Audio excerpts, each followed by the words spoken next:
जय गुरुदेव। करे बुराई सुख चहे, कैसे पावे कोय। सनातन धर्म के विविध शास्त्रों में कर्मफल विधान की चर्चा की गई है और ऐसा कहा गया है कि कर्मानुसार फल भोगने का सिद्धांत अकाट्य है।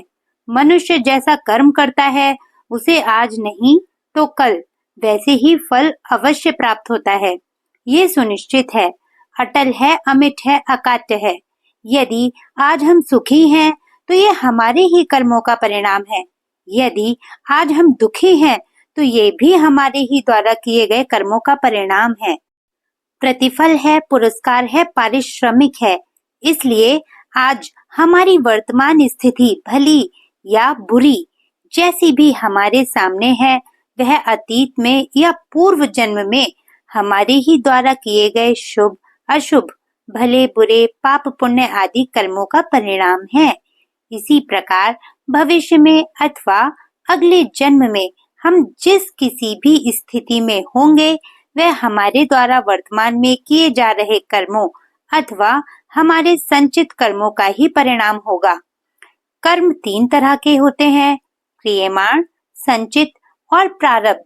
हम वर्तमान में जो भी अच्छे बुरे कर्म कर रहे हैं वे ही क्रियमाण कर्म हैं और वर्तमान से पहले अतीत में इस जन्म में अथवा पहले के अनेक मनुष्य जन्मों में किए हुए जो अच्छे बुरे कर्म संग्रहित हैं, संचित हैं, वे ही संचित कर्म कहलाते हैं। उन संचित कर्मों में से जो अब फल के लिए प्रस्तुत हो गए हैं, प्रकट हो गए हैं, उन्मुख हो गए हैं, अर्थात सुख दुख, लाभ हानि, यश अपयश, मान अपमान, अनुकूल प्रतिकूल परिस्थितियों फलों के रूप में जो सामने आ गए हैं वे ही प्रारब्ध कर्म कहलाते हैं। इस प्रकार हमारे द्वारा किए गए कर्म ही अंततः सुख दुख के रूप में हमारे जीवन में प्रकट होते हैं और उन कर्मों का फल हमें ही भोगना पड़ता है। वे कर्म जन्म जन्मांतर तक हमारा पीछा नहीं छोड़ते। जैसे धूप में जब हम चलते हैं तब हमारी आकृतिगत छाया भी हमारे साथ साथ चलती है, वैसे ही हमारे कर्म भी, हमारे कर्म संस्कार भी हमारे साथ साथ चलते हैं। इस संबंध में संत कबीर ने क्या खूब कहा है, जहाँ ये जियरा पगु धरे बखत बराबर साथ, जो है लिखा नसीब में चले न अविचल बात। अर्थात प्राणी जहाँ जहाँ जाता है उसके कर्म बराबर उसके साथ चलते हैं। जो प्रारब्ध में बना है उसको भोगना निश्चित है, वह टल नहीं सकता। वहीं इस संदर्भ में परम पूज्य गुरुदेव युग ऋषि पंडित श्री राम शर्मा आचार्य जी लिखते हैं, प्रारब्ध कर्मों का फल मिलना निश्चित है, परंतु उनके अनुकूल परिस्थिति प्राप्त होने में कुछ समय लग जाता है। ये समय कितने दिन का होता है, इस संबंध में कुछ नियम मर्यादा नहीं है। वह आज भी हो सकता है और कुछ जन्मों के अंतर से भी हो सकता है, किंतु प्रारब्ध फल तो होते ही वह है जो अचानक घटित हों और जिन पर मनुष्य का कोई वश न चले। अतः ये तो सुनिश्चित ही है कि हमारे कर्मों का फल आज नहीं तो कल हमें मिलेगा ही। हाँ, जिन कर्मों का फल हम इस जन्म में पूरा नहीं भोग पाते उन्हें हमें अगले जन्म में भी अवश्य ही भोगना पड़ता है। मरने पर मृत्यु तो हमारे शरीर की होती है, हमारे मन की नहीं, हमारे चित्त की नहीं, हमारी आत्मा की नहीं, हमारे कर्माशय की नहीं। मरने पर शरीर तो अग्नि में भस्मीभूत हो जाता है या कब्र में गाड़े जाने पर अंततः मिट्टी में मिल जाता है। पंच तत्वों से बना शरीर अंततः पंच तत्व में ही विलीन हो जाता है।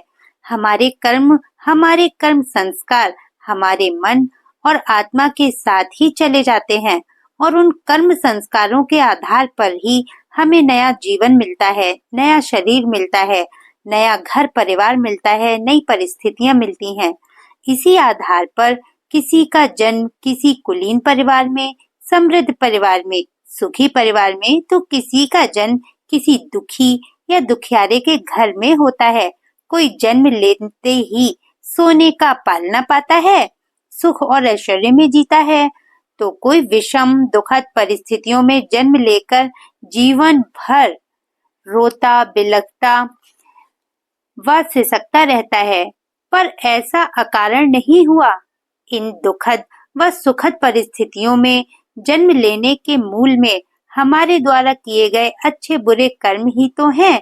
यदि कर्म फल का विधान सत्य है, तो फिर भ्रष्ट बेईमान अनीति के मार्ग पर चलने वाले, बुरे कर्म करने वाले, दूसरों को दुख देने व सताने वाले लोग सुख चैन व ऐश मौज का जीवन कैसे प्राप्त कर लेते हैं।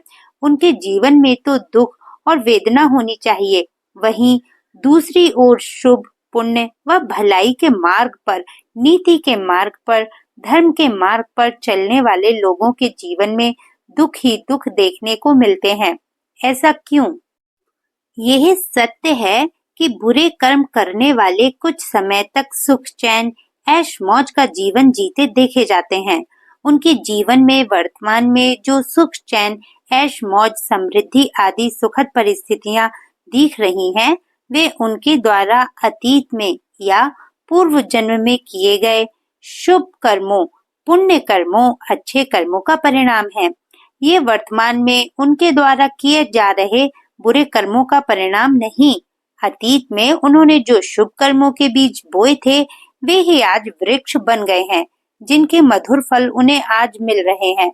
और वर्तमान में जो बुरे कर्म कर रहे हैं, वे भविष्य में या अगले जन्म में उन्हें बुरे फल के रूप में प्राप्त होंगे। कोई बीज बोते ही वृक्ष नहीं बन जाता। फिर चाहे वह बीज बुरे कर्म का हो या अच्छे कर्म का, उसे वृक्ष बनने में, फल देने में समय तो लगता ही है।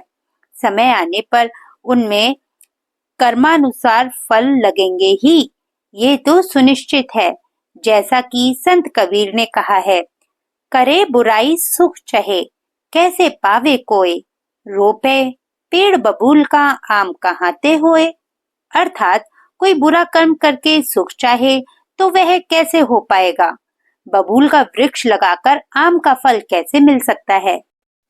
अतः जब कर्म फल विधान अटल है, कर्मों का फल मिलना सुनिश्चित है, तो फिर हम अपने जीवन में शुभ कर्म, पुण्य कर्म क्यों ना करें।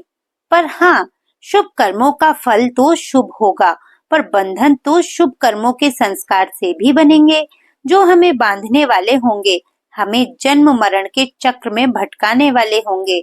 तब फिर कैसे कर्म करें जिससे हमें शुभ फल, मधुर फल भी प्राप्त हों और हमारे उन कर्मों से कोई बंधन बने ही नहीं, उसमें हम बंधे ही नहीं। इसका बस एक ही मार्ग है, एक ही उपाय है, और वह है निष्काम कर्म। हम कर्म करें पर निष्काम भाव से, हम कर्म करें पर अनासक्त भाव से, हम कर्म करें पर कर्तापन के भाव से नहीं, अकर्तापन के भाव से। हम कर्म करें पर फलों के प्रति आसक्त होकर नहीं, अनासक्त होकर। हम जो भी शुभ कर्म करें, सत्कर्म करें, पुण्य कर्म करें, उन्हें ईश्वर के चरणों में अर्पित करते रहें। उन कर्मों के परिणाम को भी ईश्वर को अर्पित करते रहें। हम जो भी कर्म कर रहे हैं, वे ईश्वर के लिए ही कर रहे हैं। हम तो कर्म करने वाले ईश्वर के उपकरण मात्र हैं, कर्ता नहीं। ऐसा करने से उन कर्मों का परिणाम चाहे कुछ भी हो, हम उनसे अछूते ही रहेंगे।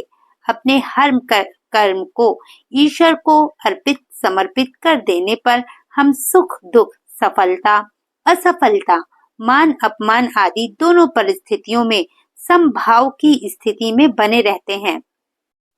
तब हमारे जीवन में निराशा, चिंता, असंतोष आदि नकारात्मक भावों, विचारों के लिए कोई स्थान नहीं रह जाता। हम हर स्थिति में सकारात्मक व ऊर्जावान बने रहते हैं। सच भी यही है कि तभी उन कर्मों में हम अपनी समस्त शारीरिक, मानसिक तथा आत्मिक ऊर्जा लगा पाएंगे। उन कर्मों में तभी हम एकाग्रता प्राप्त कर सकेंगे। यही तो कर्म योग है, जो सभी प्रकार के कर्म बंधनों से हमें मुक्त कर सकेगा व हमारी मुक्ति का मार्ग प्रशस्त कर सकेगा। तब हमारे कर्म ही अकर्म होने लगेंगे और हमारे कर्मों के अकर्म होते ही उनसे ना कोई बंधन होंगे और ना ही कोई संस्कार होंगे। प्रभाव होंगे। अकर्म अवस्था में अर्थात अपने आत्म स्वरूप का अनुभव हो जाने पर हमारे शरीर से, मन से जो भी क्रिया होती है वह अकर्म में कर्म है।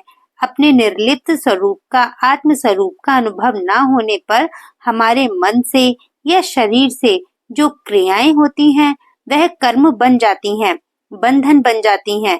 तब जीवात्मा को प्रकृति से या शरीर से अपनी पृथकता का अनुभव नहीं होता।